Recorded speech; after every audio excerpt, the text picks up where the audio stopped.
Stores with lines going into the parking lot with people wearing masks standing 6 feet away from each other, social hangouts with not a soul in sight, and restaurants having to either close or reduce their operating hours, limiting choices to those that offer drive-through service as well as indoor dining.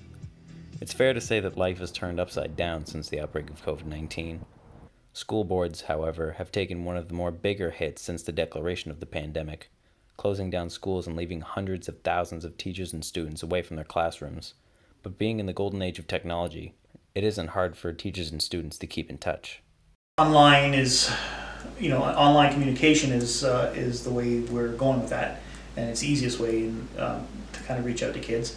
Most teachers have already been using online resources to communicate with students with Google Classrooms and other services. So we're able to kind of, as kids are ready to continue on with their education, we're there to help them achieve their academic goals and to give them a break from the monotony of a pandemic.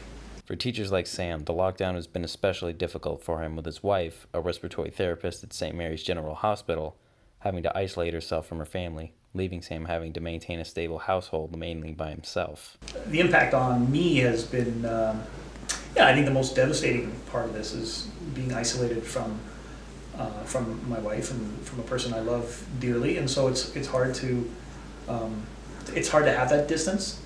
It's hard for her as well to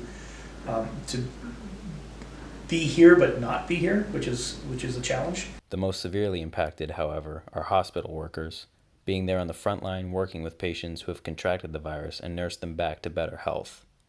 Staff such as respiratory therapists play a pivotal part in that process. We are trained right from the beginning to deal with people who can't breathe, and whatever is needed for that, whether it be teaching an asthmatic how to use their puffers properly, or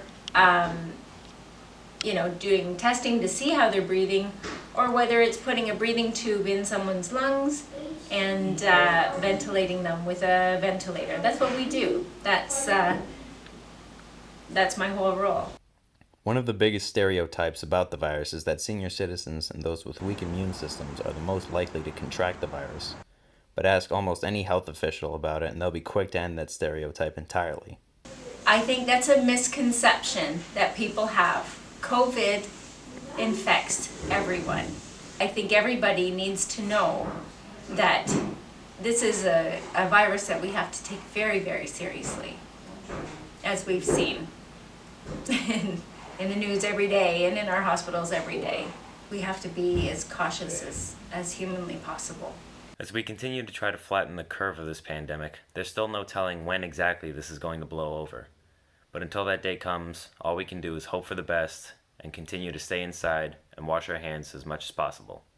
This has been Zach Byrne, reminding you all to stay healthy and stay safe.